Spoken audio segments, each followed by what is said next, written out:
I woke up to my phone buzzing like an angry wasp trapped in a jar. The hangover from last night's beer with Evan hit me like a sledgehammer, but nothing could have prepared me for what I saw when I finally managed to focus on the screen. Before we dive deeper into this story, I have one small request. Please subscribe, drop a like, comment, and hit that hype button to boost this channel so more people can discover these incredible Reddit stories. There it was, uploaded to Leah's Instagram at 3 a.m. A photo from our anniversary dinner last month. Her bright smile next to my awkward grin, with a caption that sent a chill down my spine. R.I.P. to my relationship. He cheated and broke my heart. Sometimes the people you trust most are the ones who hurt you deepest. Betrayed, and heartbroken, moving on. 2,000 likes. 400 comments. All expressing sympathy for my wife and calling me every name in the book. The thing is, I've never cheated on Leah Jensen in the 5 years we've been married. Hell, I've barely looked at another woman since we started dating 7 years ago. I'm Daniel Hayes, the guy who brings flowers home for no reason and remembers to put the toilet seat down. I'm the husband who actually listens when she talks about her day at the PR firm. Or at least, I was.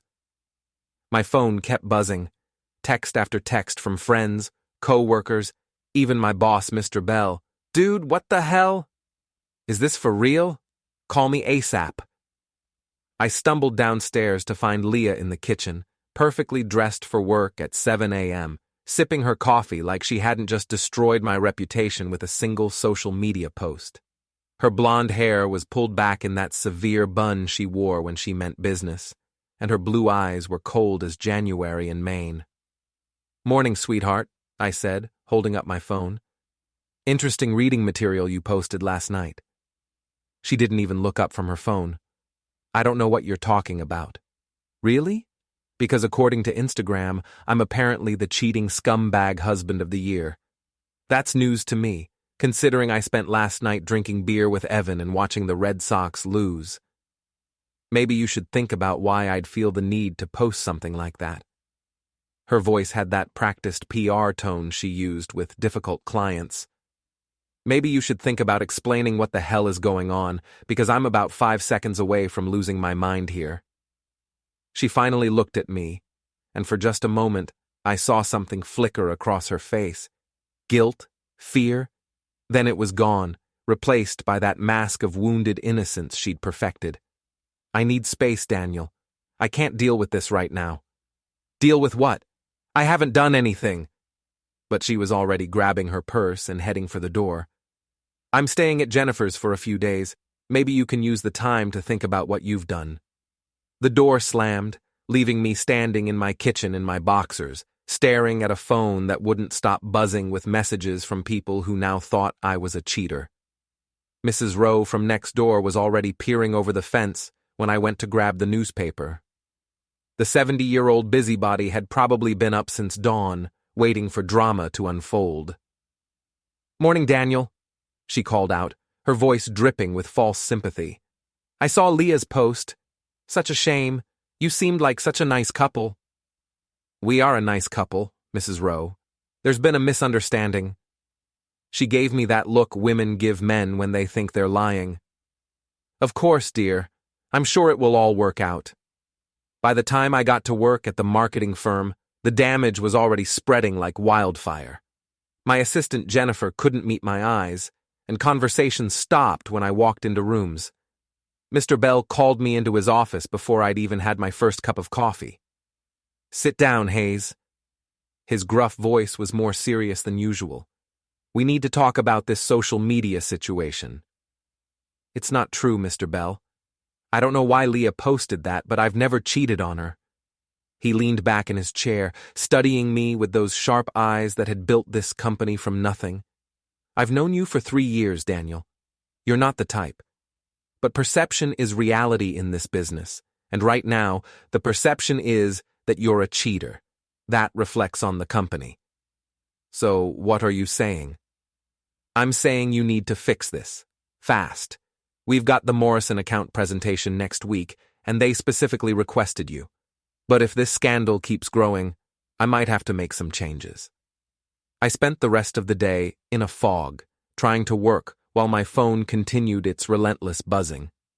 Friends who'd known me for years were suddenly questioning everything.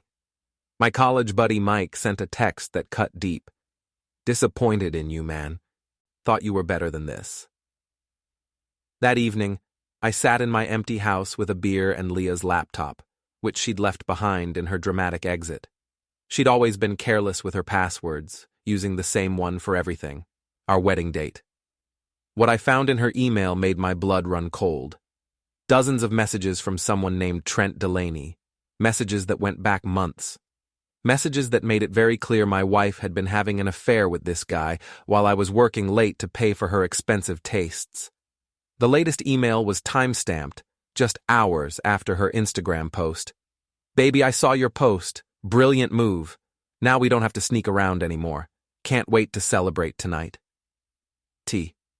I sat there for a long time, staring at the screen, feeling something cold and hard settling in my chest. Leah hadn't just cheated on me. She'd orchestrated this whole thing, painting me as the villain to cover her own betrayal. The good guy in me wanted to confront her, to demand explanations, to try to save our marriage. But the good guy was dying, and something else was taking his place, something that didn't believe in turning the other cheek. I didn't sleep that night. Instead, I sat in my garage workshop, the place where I'd always gone to think, surrounded by the tools and projects that kept my hands busy when my mind was racing. The beer helped, but not much. By morning, I had a plan. First, I called my lawyer.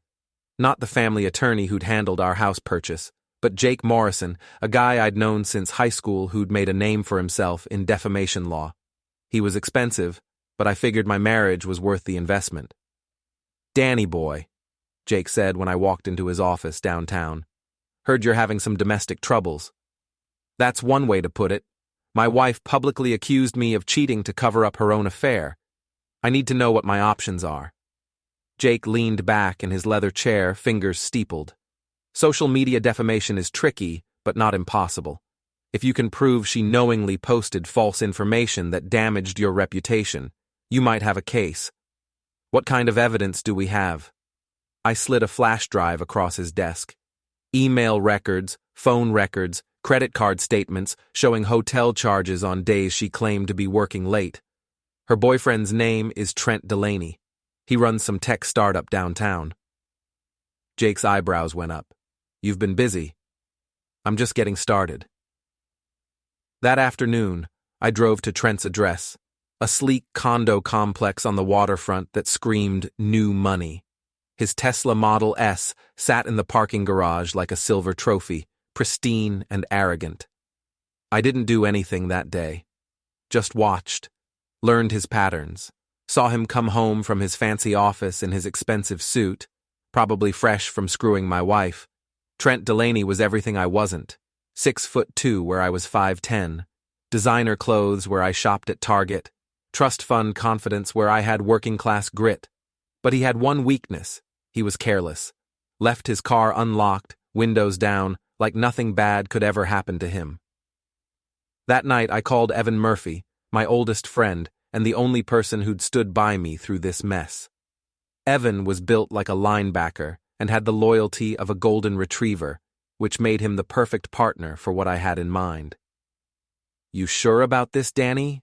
he asked as we sat in his pickup truck outside Trent's building at 2 a.m. "This could get you in real trouble." "I'm already in trouble. The question is whether I'm going down alone or taking them with me." We slipped into the parking garage through a service door that Evan's locksmith skills made short work of. The Tesla sat there like a sleeping beast, all curves and chrome.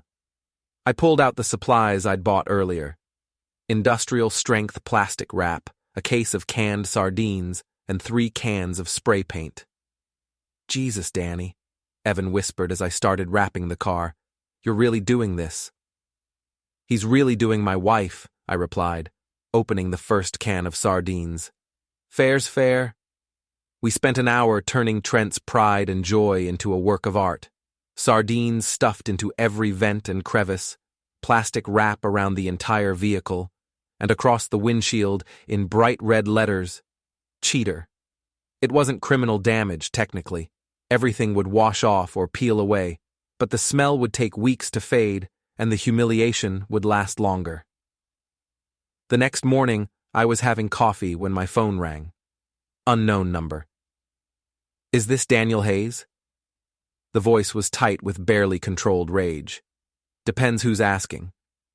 "This is Trent Delaney. I think we need to talk." "I think you need to stop sleeping with my wife." A long pause. "Meet me at Dockside Bar tonight, 7 o'clock. Come alone." "I'll be there. You might want to take a shower first. I hear sardines can be tough to wash off." He hung up without another word. That evening, I walked into Dockside feeling better than I had in days. The bar was crowded with the usual after-work crowd, blue-collar guys unwinding with beer and complaints about their bosses. Trent was already there, sitting in a corner booth, looking like he'd rather be anywhere else. His expensive suit was wrinkled, and he smelled faintly of fish, despite what had probably been multiple showers. "You think you're clever," he said as I slid into the booth across from him. "I think I'm pissed off. There's a difference. Leah told me about you. Said you were controlling, jealous, probably unstable. I'm starting to see what she meant." I signaled the bartender for a beer, taking my time before responding. "Funny thing about Leah, she's got this talent for rewriting history to make herself look good. It's what makes her so good at PR. She loves me. She loves the idea of you, the money, the status, the excitement of sneaking around. But love? Leah doesn't love anyone but herself." Trent leaned forward, his jaw tight. "You don't know her like I do. I know she used the same password for everything, your email address, your phone number, even your social security number. She keeps detailed records of everything, including your little arrangement." The color drained from his face. "You're bluffing." I pulled out my phone and showed him a screenshot of one of his emails. His eyes went wide as he read his own words back to himself. "What do you want?" he asked quietly. "I want you to stay away from my wife. I want you to delete her number from your phone. And I want you to disappear from our lives. And if I don't..." I leaned back, smiling for the first time in days. "Then I start sharing your correspondence with some interesting people. Your investors, for instance. I bet they'd love to know how you spend your time during business hours." Trent stood up abruptly, his chair scraping against the floor. "This isn't over." "You're right," I said, raising my beer in a mock toast.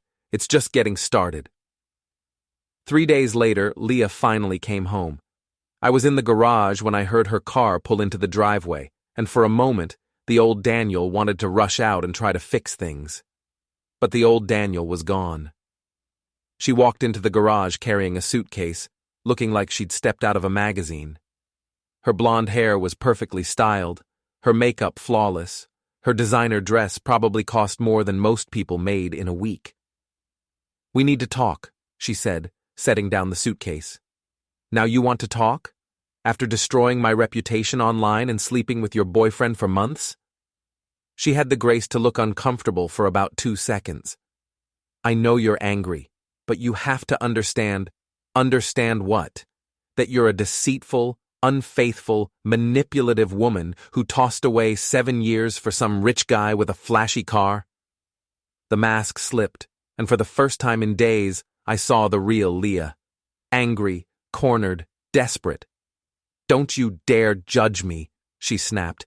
"You have no idea what it's like being married to someone who's perfectly content with mediocrity. This house, your job, your little garage workshop, I wanted more. So you decided to humiliate me publicly instead of just asking for a divorce?" I needed people to understand why I was leaving. I needed them to see that it wasn't my fault. "So you made me the villain. You made yourself the villain by being boring." The words hit like a physical blow, but instead of pain, I felt something cold and calculating settle over me. "You know what's funny?" I said, walking over to my workbench. I actually thought about fighting for us. Thought about counseling, forgiveness, all that good guy bullshit. Daniel. But then I realized something. I turned back to face her, holding my phone. You're not worth fighting for. You're just another problem that needs solving. I played the recording I'd made of my conversation with Trent, watching her face go white as she heard his voice admitting to their affair. Maine's a one-party consent state for recordings, I said conversationally. Learned that from my lawyer. Amazing what you can discover when you actually try. You can't use that. It's private. Actually, I can use it. In court, online, wherever I want. Just like you used that Instagram post. She grabbed for the phone, but I pulled it away. Give me that. I don't think so. See, I've got emails, text messages, credit card records, hotel receipts. I've got enough evidence to bury you in court and destroy what's left of your precious reputation. You wouldn't dare. Try me. We stared at each other across the garage. 7 years of marriage reduced to this moment of pure antagonism. What do you want? She asked finally. I want you to post a public apology. I want you to admit you lied about me cheating. And I want you to pack your things and get out of my house. This is my house too. Not for long. My lawyer's already filed the papers. Adultery's still grounds for divorce in Maine, and it affects property division. You might want to call your own lawyer. She laughed, but there was no humor in it. You think you're so smart. You think you've got it all figured out. I think I've got enough to destroy you. The question is whether you want to make this easy or hard. Hard, she said without hesitation. Definitely hard. She turned and walked toward the house, then stopped at the door. You know what your problem is, Daniel. You think being right makes you better than everyone else. But you're not better. You're just petty. Maybe. But I'm petty with evidence. That night, instead of posting an apology, Leah doubled down. She went on Facebook and Instagram with a longer post, claiming I was harassing her and threatening her. She painted herself as the victim of an abusive husband who couldn't accept that she'd found happiness with someone else. The post went viral. My phone started ringing at 6 a.m. Reporters, bloggers, random strangers who'd somehow gotten my number. By noon, there were photographers outside my house. Mr. Bell called me into his office again. This is getting out of hand, Hayes. I've got clients asking questions, employees uncomfortable. I need you to take some time off until this blows over. How long? However long it takes. With pay, for now. But Daniel? His voice was gentler than I'd ever heard it. Fix this, because if you can't, I'm going to have to make some permanent changes. I drove home through a gauntlet of cameras and shouted questions, parked in my garage, and sat in the dark for a long time. Then I called Jake Morrison. I want to sue her for everything she's worth, I told him. Defamation, intentional infliction of emotional distress, whatever you can make stick. I want to destroy her. That's going to be expensive, and there's no guarantee. I don't care about the money. I care about the truth. The truth doesn't always win in court, Danny. Then we'll make our own court. That weekend, I got to work. I created a website called The Real Story and uploaded everything. Email screenshots, credit card records, hotel receipts, phone logs. I included timestamps, locations, and a detailed timeline of Leah's affair. I didn't editorialize or call her names. I just presented the facts and let people draw their own conclusions. Within hours, the site had thousands of visitors. By Monday morning, it had been shared across social media platforms, and the narrative was starting to shift. Leah called me, screaming, Take it down right now." "I don't think so. You wanted to play in public, so we're playing in public." "I'll sue you." "With what lawyer? I checked your credit report. You're maxed out on everything, and your boyfriend's company is hemorrhaging money. Turns out investors don't like dating drama." "You bastard. I'm just getting started." The website was just the beginning. Within a week, local news picked up the story. Marketing executive fights back against cheating wife's social media campaign ran on Channel 8 News. complete with an interview where I calmly presented my evidence. I wore my best suit and spoke in measured tones about the importance of truth and the damage that false accusations could do to innocent people. I came across as reasonable, hurt, but not bitter, a man seeking justice rather than revenge. The reporter, a sharp-eyed woman named Patricia Chen, had done her homework. We reached out to Mrs. Hayes for comment, but she declined to appear on camera. However, we did verify several of the hotel receipts and credit card charges that Mr. Hayes provided, and they do appear to corroborate his timeline. That night, Leah's support started crumbling. Friends who'd rallied around her began posting more neutral comments or removing their supportive posts altogether. The tide of public opinion was turning. But Leah wasn't done fighting. She hired a lawyer, some slick downtown type who specialized in image rehabilitation. Within days, there were new posts claiming I'd hacked her email, violated her privacy, and was engaging in a campaign of harassment. The lawyer, Richard Stone, called my house. "Mr. Hayes, this is Richard Stone, representing Leah Hayes. We need to discuss your client's illegal activities." "I'm not a client. I'm the guy whose wife cheated on him and then lied about it online. And there's nothing illegal about exposing the truth. Accessing someone else's email account without permission is a federal crime. Using your own computer to check your own email account isn't, especially when your wife left her laptop behind and used your shared internet connection." There was a pause. "We'll see about that. In the meantime, I'm advising you to cease all contact with my client and remove all defamatory material from your website. I'll remove the material when your client posts a public apology admitting she lied. Until then, the truth stays up. You're making a mistake, Mr. Hayes." "No, Mr. Stone. Your client made the mistake. I'm just making sure everyone knows about it." The legal threats escalated. Stone filed for a restraining order, claiming I was stalking and harassing Leah. We had a court hearing where I represented myself, bringing printed copies of every email, every credit card statement, every piece of evidence. The judge, an older woman with steel-gray hair and no patience for nonsense, listened to both sides and made her ruling. "Mr. Stone, your client initiated this public dispute with her social media posts. Mr. Hayes has provided substantial evidence that those posts contained false information. While I don't approve of airing marital disputes in public, I see no evidence of stalking or harassment. The restraining order is denied." Walking out of that courthouse felt like the first victory I'd had in months. But Trent Delaney was about to make things interesting. He showed up at my house on a Thursday evening, driving a different car. Apparently, the Tesla was still being detailed. This one was a BMW, equally expensive and pretentious. I was working in the garage when he walked in uninvited. "We need to talk," he said. "I thought we already did that." "Things have changed. Leah's pregnant." The wrench I was holding slipped from my fingers and clattered to the concrete floor. "Congratulations. Hope you're ready to be a father." "It might be yours." The words hung in the air between us like a challenge. I picked up the wrench, testing its weight in my hand. "When's the due date?" "February." I did the math.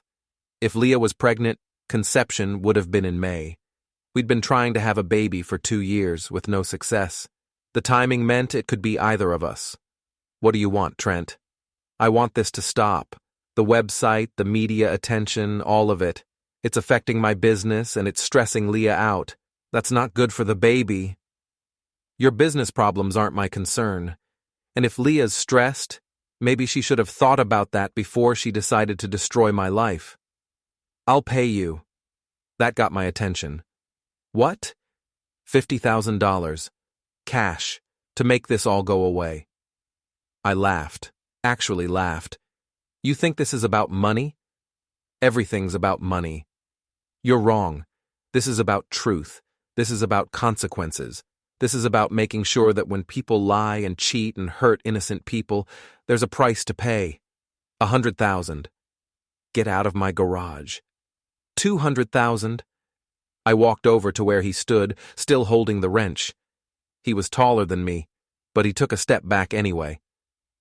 Let me explain something to you, Trent. You can't buy your way out of this. You can't throw money at it and make it disappear.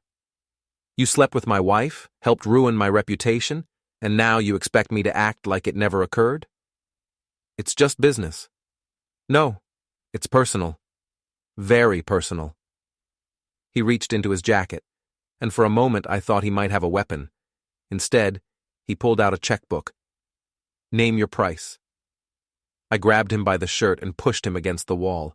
He was bigger than me, but I had rage on my side, and rage makes you stronger. Leave, I said calmly. Get out of my house, out of my life, and take your girlfriend with you. You're insane. I'm motivated. There's a difference. He left without another word, but I knew this wasn't over. Men like Trent Delaney didn't like being told no, especially by someone they considered beneath them. I was right. 2 days later, my website was hacked. All the evidence, all the documentation, everything I'd worked to compile, gone.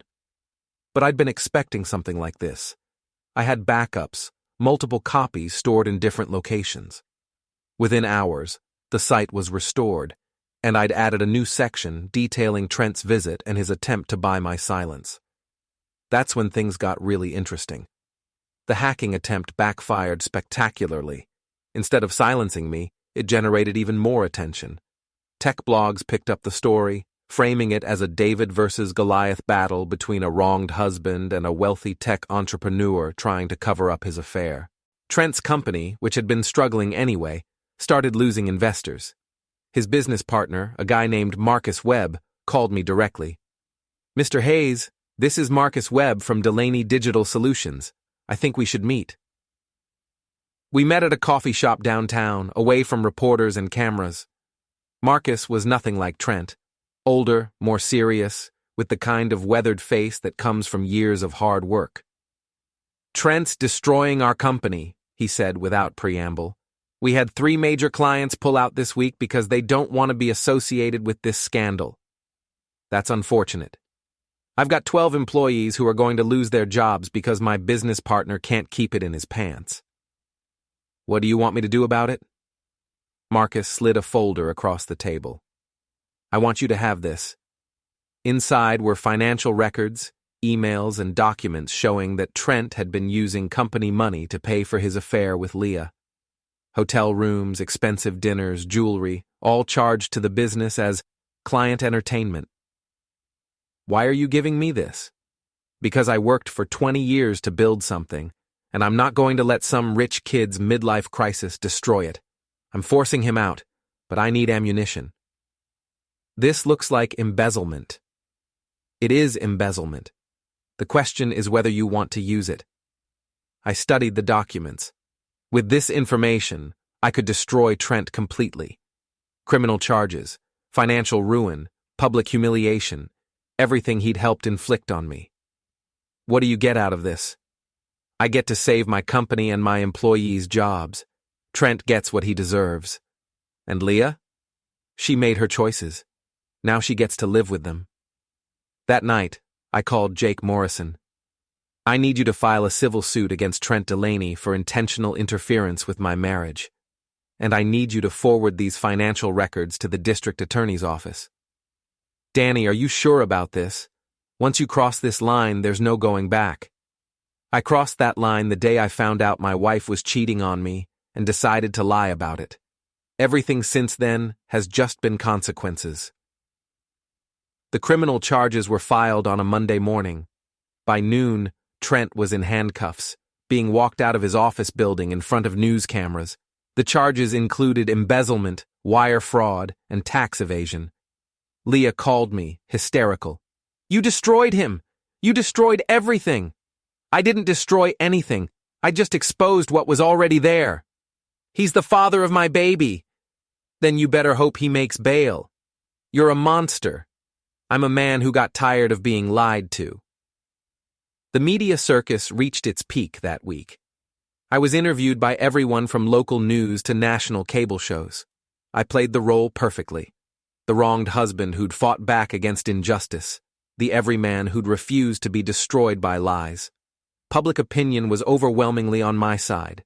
I received thousands of supportive messages, job offers, even marriage proposals from women who admired my strength and integrity.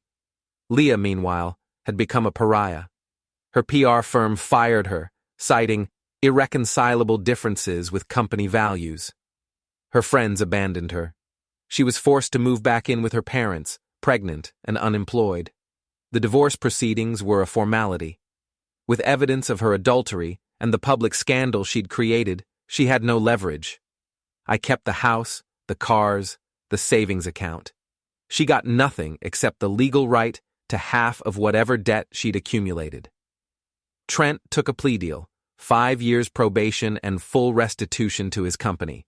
His tech career was over, his reputation destroyed, his money gone to lawyers and fines. But I wasn't done yet. The final piece of my revenge came 6 months later, at the annual Wilmont Lake Festival. It was the biggest social event of the year, where everyone in town came to see and be seen. Leah was there, visibly pregnant now, trying to rebuild some semblance of a social life. She'd lost weight everywhere except her belly, and her designer clothes had been replaced by discount store maternity wear. I arrived with Sarah Chen, Patricia's younger sister, who I'd been dating for the past month. Sarah was everything Leah wasn't. Genuine, supportive, content with who she was, rather than constantly trying to be someone else. The festival had a tradition where local celebrities were invited to speak from the main stage.